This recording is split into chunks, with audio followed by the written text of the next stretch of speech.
কয়েকদিনের মধ্যে এটা খুলে ফেলতে পারবে। আপাতত এই লাঠিটা ব্যবহার করো। এই অন্ধ লোকটিকে দেখো, সে হাসলে পড়ে যেতে পারে। আমার বোনকে দেখে কেউ হাসবে না, না হলে ডাল দিয়ে মার দিব। কান্না করো না, কয়েকদিনের মধ্যে তোমার কালো কাপড়টা খোলা যাবে।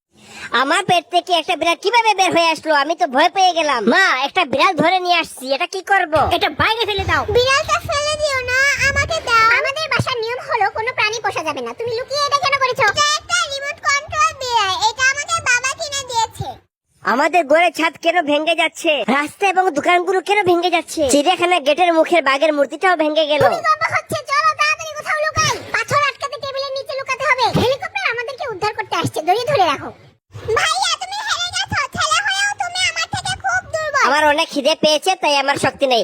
এই ফ্রেঞ্চ ফ্রাই এবং বার্গার খেয়ে তোমার সাথে আবার খেলবো। আমার শক্তি ফেরানোর জন্য আমি কিছু ফল খেয়ে নিচ্ছি। তুমি তো এখনো দুর্বল, এই খেলায় আমার সাথে পারছো না। শাকসবজি আর ফল খেলে তুমি অনেক শক্তিশালী হবে। সারাদিন শুধু ফ্রেঞ্চ ফ্রাই আর বার্গার খেলে দুর্বল হবে।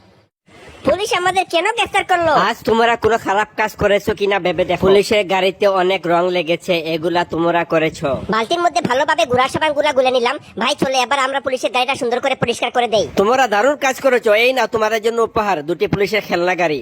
এখানে কিভাবে আগুন লাগলো? বেরিয়ে এসো বোন, তুমি ঝামেলায় পড়েছো। মা খুব রেগে আছে। আমি তো এটার উপরে চাপাচাপি করছি, কেন বিপদে পড়বো? তুমি যে পানি ছিটিয়েছো তা মাল্টিপ্লাগের লেগে আগুন ধরে গেছে। ভাগ্যিস মা ঘরে ছিল, না হলে সব আগুনে পুড়ে যেত। মেজের সমস্ত পানি তুমি মুছবে।